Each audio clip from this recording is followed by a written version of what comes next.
하나님과의 관계, 이따가도 제가 그런 말씀 드리겠지만, 여러분 진짜 우리가 살면서요, 이 땅을 살아가면서 가장 중요한 것이 하나님과의 관계인 거죠. 다윗이 계속 이야기하는 게 그것이고, 하나님께서 이 사무엘하를 통해서 계속 말씀하시는 것이 그거예요. 좀 못할 수 있고요, 그죠? 좀 못 살 수 있고, 좀 덜 배울 수 있어요. 좀 덜 가질 수 있어요. 그런데 하나님께서 지속적으로 말씀하고 계시는 것은, 성경 전체를 통해서 말씀하시는 것은 하나님과의 관계에 있는 거죠. 사실 오늘 우리가 읽은 이 말씀이 그것을 계속 우리에게 던져주고 있죠. 그래서 우리 귀에 계속 맴매 물려요. 사실 이 사무엘하 22장은 시죠, 시. 그래서 시편 18편을 보면 이 내용이 그대로 거의 똑같아요. 거의 똑같이 그대로 시편 18편에 기록되어 있거든요. 거의 그대로 이제 기록되어 있는데, 여러분 시라는 것은 함축적인 언어로 표현한 것이기 때문에 여러 가지 의미가 사실 단어 하나하나에 담겨져 있거든요. 그래서 오늘도 여러분 표현을 보시면 뭐 요새라는 표현이 있고요, 어둠, 등불, 방패, 뭐 이런 표현이 있는데, 사실 우리가 다윗이 겪었던 그 고난의 깊이와 그 아픔의 깊이를 똑같이 경험하지 않았기 때문에, 다윗이 함축적으로 표현하는 이 의미, 어둠이었을 때 그가 느꼈던 그 어둠의 고통, 전쟁, 원수가 놓여 있을 때 그가 뼈저리게 느낄 수밖에 없었던 그 아픔들을 100% 다 이해할 수는 없지만, 그래도 여러분 우리가 광야와 같은 시간들을 통과하는 삶을 살고 있고요. 그리고 또 우리가 그런 시간들을 통과하게 될 텐데, 사실 저는 이 시편을 설교할 때마다 설교 자체가 상당히 부담스러운 거잖아요. 설교 자체가 부담스러운 건데 시편을 설교할 땐 더 부담스러워요. 왜냐하면 내가 과연 이 시를 지은 이의 고통을 제대로 이해하고 내가 이걸 정말 성도님들에게 나눔을 할 수 있을까, 이 말씀을 가지고. 이 다윗과 이 여러 사람들이 그 아픔과 고통, 하나님과의 그 깊이 있는 관계 속에서 하나님을 고백하고 하나님을 찬양했던 이 고백이 나를 통과하면서 이게 표현이 되는데, 과연 진짜 이것이 그가 느꼈던 그 하나님, 그가 고백하는 그 하나님을 제대로 고백하고 그걸 내가 지금 내 입을 통해서, 나라고 하는 존재의 입을 통해서 표현하는 것들이 이게 제대로 표현이 될 수 있을까라고 하는 고민이 있는 거예요. 고민이 있을 수밖에 없어요.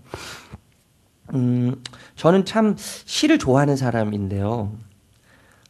그런데 우리가 이제 어려서부터 만해 한용운의 시를 읽으면 님은 같습니다라고 했을 때 님은 뭐라고 답을 해야 돼요? 조국이죠, 조국.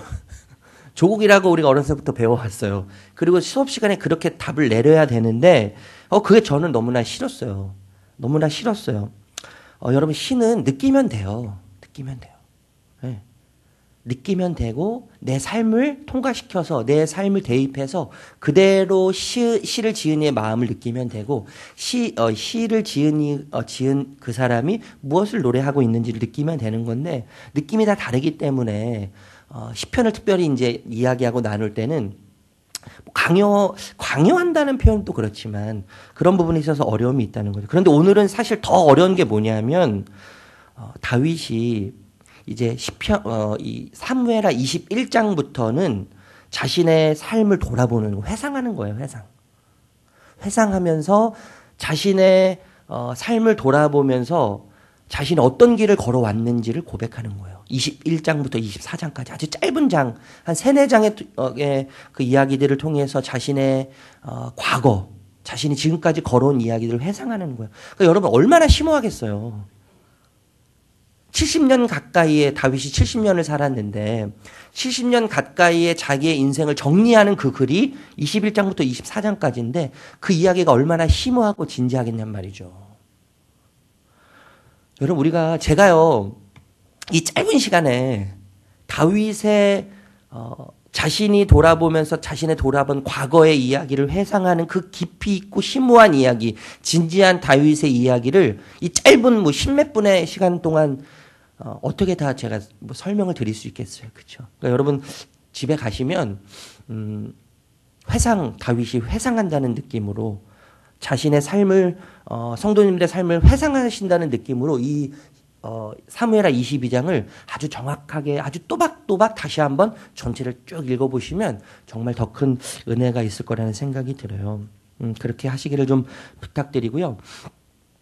다윗이 살아온 인생, 자신의 삶을 돌아보는 그런 이야기들이기 때문에 사실 22장은요, 굉장히 진지할 수밖에 없는 거예요. 진지하고 심오하고, 예. 그 가벼웠던 다윗, 그 욕망에 이끌려서 성적인 욕망, 그 욕망에 이끌려서 우리아의 아내 밧세바를 갖고 싶고 범할 수밖에 없었던 아주 그 얄팍한 다윗이 자신의 삶을 돌아볼 때 저는 두 가지로 오늘 좀 그 이야기를 정리하고 싶거든요. 첫 번째는 뭐냐면 하나님이 하셨다는 거죠. 하나님이 하셨다. 예. 이 22장을 통해서 다윗이 그것을 고백해요. 내가 한 게 아니라 하나님이 하셨다. 이것을 고백해요. 그래서 계속 반복되는 단어를 보면요. 여호와께서요. 여호와께서. 하나님께서, 여호와는, 주께서, 이런 표현들이 계속 반복되거든요. 하나님께서 나에게 무엇을 행하심으로 내가 승리하게 되었다. 이런 이야기들이 계속 반복되는 거예요. 처음에 여러분 다윗은요. 모든 것을 자기가 하는 것으로 착각했어요. 내가 한다고 착각했어요. 내가. 그래서 왕궁을 졌죠. 왕궁. 그죠? 최고의 재료를 가지고 수입을 해서요. 최고의 왕궁을 짓고 아주 떳떳하게 그 위에 하나님께서 뭐라고 말씀드려요? 내가 하나님 당신을 위해서 뭘 짓겠다고요? 성전을 짓겠다고 이야기하는 거예요. 그때 하나님께서 화를 내시잖아요. 내가 언제 너한테 성전을 요구했냐? 너가 하는 게 아니라 내가 한다. 하나님 그때 말씀하셨거든요. 건방지게 놀지 말고 네가 한다고 생각하지 말고 네 인생을 너가 주인이 돼서 네가 산다고 생각하지 말고 내가 하는 거야. 하나님이 그렇게 계속 말씀을 하셨는데 사실 그때 다윗은 하나님의 그 말씀이 어떤 의미인지는 잘 깨닫고 있지 못했던 것 같아요. 자기가 성전을 짓겠다고 하는 거죠. 하나님을 위해서.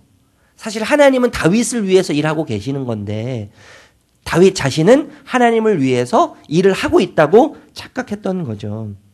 여러분 그런데요. 그런 그가 광야의 시간을 통과하면서 깨닫고 고백하는 것이 뭐예요? 하나님이 하셨다는 거예요. 하나님이 하셨다. 여러분 자신을 볼 때요. 그에게서 나오는 것, 그가 생산하는 일이라고는요. 욕망에서 나오는 열매밖에 없는 거예요. 욕망에서 나오는 열매. 밧세바를 범하고 밧세바를 범하고 난 이후부터 시작되는 저주와 아픔과 죄의 열매들이 그가 할 수 있는 일의 전부였어요, 사실. 고작 그것밖에 할 수 없다는 것을 다윗이 깨닫게 되는 것이죠. 그래서 여러분 자신의 삶을 회고할 때 어둠이 있었고 전쟁이 있었고 원수가 있었지만 하나님은 등불이 되신 거죠. 하나님 등불 되셨어요. 하나님께서 방패가 되어주셨어요. 그리고 활과 요새가 되셨음을 오늘 22장을 통해서 다윗이 고백하는 거예요. 내가 하는 줄 알았죠. 내가 하는 줄 알았는데 지나고 나서 깨달아 보니까 내가 하는 것은 아무것도 없는 거예요. 하나님이 하신 거예요. 여러분 다윗의 이야기는요. 다윗이 영웅이기 때문에 우리에게 그 다윗의 이야기를 읽는 우리에게 너희들도 다윗처럼 영웅적인 삶을 살라고 우리에게 이 이야기를 들려주시는 게 아니에요. 다윗처럼 살라고 하나님께서 이 이야기를 우리에게 들려주시는 것이 아니라 다윗 같은 사람을 사랑하시는 하나님이 누구신지 그 다윗을 사랑하신 하나님께서 그 다윗, 욕망을 통해서 생산해내는 것은 파괴와 죽음과 저주밖에 없는 그 다윗을 하나님께서 어떻게 다루어 가시면서 하나님의 일을 완성해 나가시는지를 우리에게 보여주는 거예요. 그래서 여러분 다윗은요, 영웅이 아니에요. 다윗은 증인에 불과해요, 증인. 하나님의 증인이에요, 다윗은요.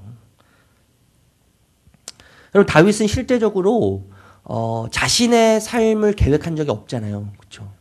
한 번도 없어요. 자신이 왕이 되기 위해서 계획한 적도 없고요. 왕권으로부터 박탈당해서 압살롬의 반역을 통해서 쫓겨났을 때 다시 그 왕의 자리를 차지하려고 어떤 계획을 세우지 않았어요. 그는 그저 하나님이 말씀하신 것을 들었을 뿐이죠. 그리고 그 말씀하신 그대로 따랐을 뿐이에요. 그리고 하나님은 다윗을 통해서 마침내 무엇을 받아내세요? 고백을 받아내세요. 어떤 고백이요? 내가 한 것이 아니라 하나님이 하셨다라고 하는 고백을 받아내시는 거예요. 우리 삶도 마찬가지예요. 여러분 우리가 얼마나 의심이 많은 존재들이에요. 들어도 못 믿어요. 봐도 못 믿는 자들이에요. 그런데 여러분 하나님은요 우리를 통해서 고백을 받아내세요. 어떤 고백이요? 예수 그리스도가 나의 구주라고 하는 고백을 받아내세요. 우리가 하는 게 아니에요. 우리는 그 고백조차 할 수 없는 자들이잖아요.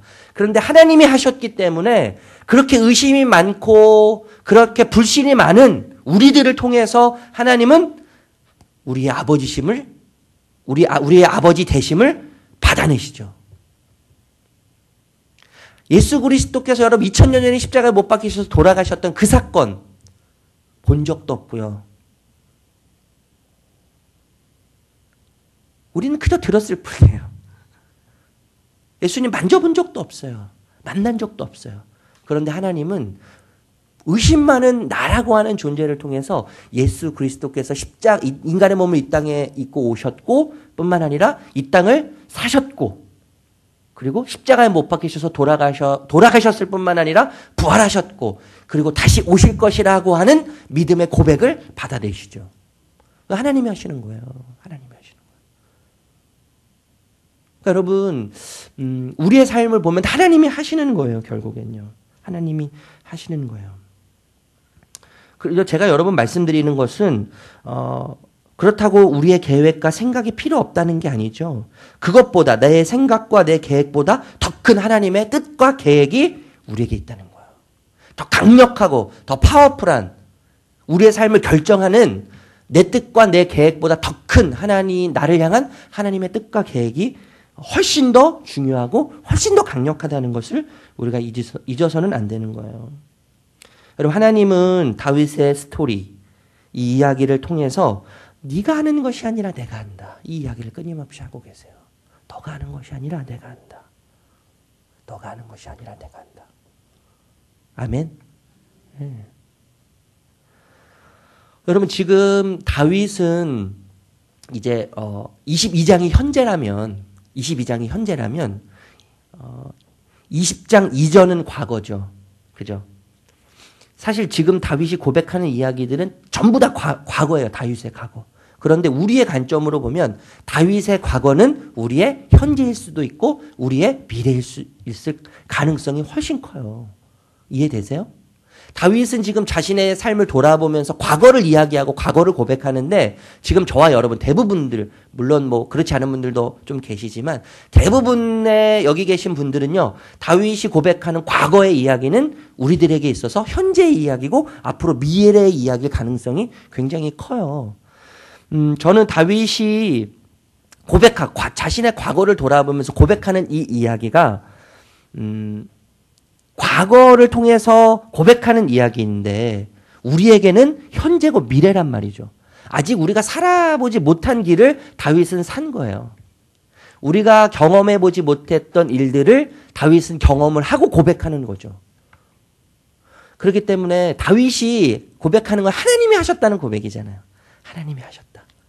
여러분 우리의 미래는 불투명하고 우리의 미래는 불확실하지만 다윗이 우리가 가본 길을 간 사람으로서 우리가 간 그 길을 먼저 간 증인으로서 제가 아까 말씀드렸잖아요. 다윗은 영웅이 아니라 증인이라고 하나님이 어떤 분인지를 나타내는 증인이라고 드러내는 증인인데 다윗이 우리가 갈 길을 이미 걸어가 본 자로서 자신의 과거를 하나님이 하셨다고 고백할 수 있다면 그렇죠. 고백할 수 있다면 우리는 아직 그 길을 가보지 않았지만 우리의 미래를 걸어가 보지 않았지만 우리는 다윗의 고백 하나님의 증인된 다윗의 고백을 통해서 고백할 수 있어요. 하나님이 지금까지 함께 하셨고 앞으로도 뭐예요? 하나님이 하실 거라는 고백이죠. 그 고백을 우리가 할 수 있는 거예요. 하나님이 하셨고, 지금까지 나를 통해서 하나님이 하셨고, 그리고 앞으로도 하나님이 하실 겁니다. 라는 고백을 확신 있게 할 수 있는 거죠. 그죠? 네. 여러분, 하나님이 하셨어요. 하나님이 하셨어요. 그리고 하나님이 하실 거예요. 하실 거예요. 여러분, 그렇다고 제가 아까 말씀드렸지만 우리가 잠에서 깨어 일어나는 수고해야 돼요. 그렇죠? 밥을 떠먹는 수고를 해야 돼요. 옷을 입는 수고를 해야 돼요. 하나님이 하시겠지만. 네. 다윗을 통해서요. 다윗의 그 회고를 통해서 우리가 느낄 수 있는 것은요. 또 뭐가 있냐면 다윗은요. 하나님과의 관계에 관심이 많았던 자예요. 하나님과의 관계. 여러분, 때로는 다윗이 하나님을 잊기도 했죠. 하나님의 뜻을 거스리기도 하고 하나님을 무시하기도 했어요. 다윗은. 그러나 다윗은 늘 하나님과 친밀한 관계에 있었어요. 그는 하나님을 신뢰하고 하나님을 사랑하고 그분에 대해서 늘 생각했어요. 그래서 다윗에게 있어서 존재 이유는 하나님이셨어요. 자신이 왜 왕이 됐는지, 자신이 왕으로서 어떻게 살아야 하는지, 자신의 존재 이유가 하나님이셨죠. 자신의 존재를 설명해 주는 실체가 하나님이셨어요. 네. 다윗에게 있어서 존재라는 부분에서 가장 중요한 것은 자기 자신이 아니라 하나님이셨어요. 하나님이셨어요. 여러분, 어떻게 알 수 있어요? 이 부분을요? 사울 왕에 대한 관용을 보면 알 수 있죠. 사울 왕. 다윗이 광야를 이 사울 왕을 피해서 광야의 생활을 할 때 그 사울 왕을 죽일 수 있는 기회가 2번 있었잖아요. 근데 죽이지 않잖아요. 죽이지 않는 이유는 딱 하나예요. 하나님께서 기름 부어 세운 왕을 내가 어떻게 감히 죽일 수 있느냐.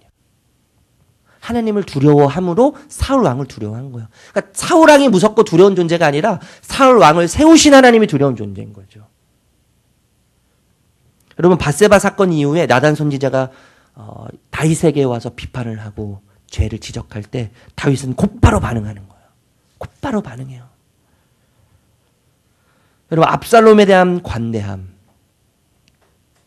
물론 자신의 아들이었던 이유도 있겠지만 이 모든 과정은 뭐예요? 하나님이 주관해 가시는 거죠. 그 고백. 하나님과의 관계. 하나님을 철저하게 신뢰함으로, 하나님을 의존함으로, 하나님에 대한 생각과 하나님에 대한 신뢰와 하나님에 대한 의지가 늘 그에게 있었다는 것이죠. 여러분, 하나님에 대한 관계 인식에 있어서 가장 중요한 게 뭐죠? 함께함이죠. 함께함. 관계에 있어서 가장 중요한 것은 함께함이에요. 여러분, 물리적으로 함께할 수는 있겠지만 그보다 훨씬 더 중요한 것들이 있잖아요. 함께할 때. 물리적으로 몸이 같이 있어도 마음은 얼마든지 멀어질 수 있죠. 여러분, 예수님께서 이 땅에 오실 때 시작과 끝이 뭐예요? 함께함이에요. 함께함. 예수님께서 이 땅에 오실 때 예수님의 별명이 뭐셨죠? 임마누엘. 하나님이 우리와 함께 계시는 거예요. 함께. 그리고 예수님께서 승천하시면서 뭐라 그러세요? 내가 세상 끝날까지 너희와 항상 함께 있을 거다라고 얘기하시는 거예요. 예수님의 관심이 여기에 있는 거예요. 함께 하는 거죠. 우리와 함께 하는 거. 우리와 함께 하는 거. 여러분, 그래서요, 다윗의 이야기, 첫 번째, 뭐 이야기 나눴죠, 우리가요? 하나님이 하셨다죠. 하나님이 하셨다. 그리고 하나님이 하셨을 뿐만 아니라 하나님이 우리와 뭐요? 함께 계신다. 여러분, 이 이야기를 통해서 우리의 삶을 읽어내는 방법을 배운다면 어떤 상황에서도 우리는 안전하죠. 안전해요. 그리고 어떤 상황에서 우리는 자유해요. 안전하고 자유해요. 하나님이 하셨고 하나님이 하신 그 하나님께서 앞으로도 하나님이 하실 거예요. 그렇죠? 그리고 하나님이 우리와 영원히 항상 함께 계시기 때문에 안전하죠. 안전해요. 그리고 자유한 거예요. 자유한 거예요. 그래서 저는 여러분, 우리가 진짜 두려워할 것은요, 제가 예전에도 한번 이런 말씀 드린 것 같은데, 우리가 진짜 두려워해야 될 것은 내가 감당할 수 없을 것 같은 일들이 벌어지는 것에 대해서 두려워해서는 안 돼요.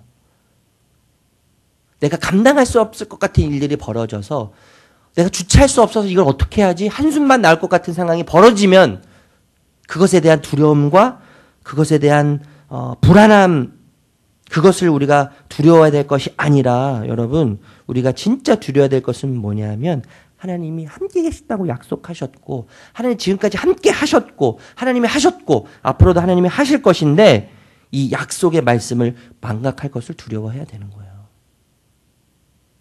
우리가 일어날 일들, 내가 알지 못하는 일들에 대해서 두려워해야 될 것이 아니라 항상 나와 함께 계시는 하나님을 망각할 것을 두려워해야 되는 것이죠. 우리가 진짜 놀라야 될 일은요, 하나님이 하신다는 일을 하나님이 하셨고 앞으로 하나님이 하실 거라고 하는 그 약속을 망각하는 것을 두려워해야 되는 거예요. 이것을 망각하고 두려워하고 있는 나를 보면서 우리가 두려워해야 돼요. 그것을 두려워해야 돼요. 여러분, 잊지 마세요. 하나님이 하셨어요. 그리고 하나님이 하실 거예요. 너가 하는 게 아니라 내가 하는 거야. 내가 하는 거야. 너가 하는 게 아니야. 내가 하는 거야. 내가 하는 거야. 하나님이 하시는 거야. 고백조차도 하나님이 하게 하시는 거예요. 하나님이 하시는 거예요. 그리고 하나님은 영원히 항상 세상 끝날까지 너와 함께 할 거야. 하고 하는 이 약속. 이 약속을 잘 붙잡고 가시면서 하나님이 주시는 자유와 하나님이 주시는 안전과 하나님이 주시는 은혜 가운데 거하는 저와 여러분들 되시기를 주님의 이름으로 축복합니다. 기도하겠습니다.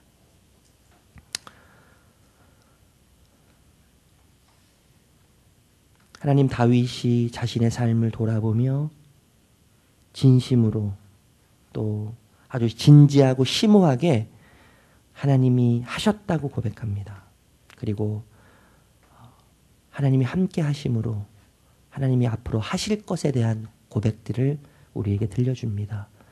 다시 다윗의 이야기를 우리가 읽으며 하나님은 다윗처럼 살라고 말씀하시지 않고 다윗과 같은 사람을 사용하신, 그 사랑하신 분이 누구신지를 기억하라고 말씀하시고 그를 통해서 하나님이 어떻게 일을 하셨는지를 우리에게 말씀하고 계십니다. 하나님, 다윗은 영웅이 아니라 증인에 불과합니다.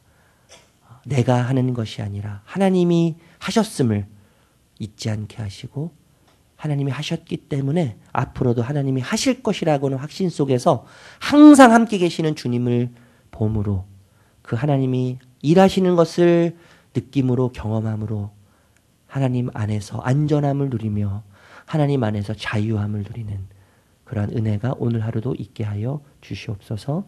예수님의 이름으로 기도합니다. 아멘. 하늘에 계신 우리 아버지여,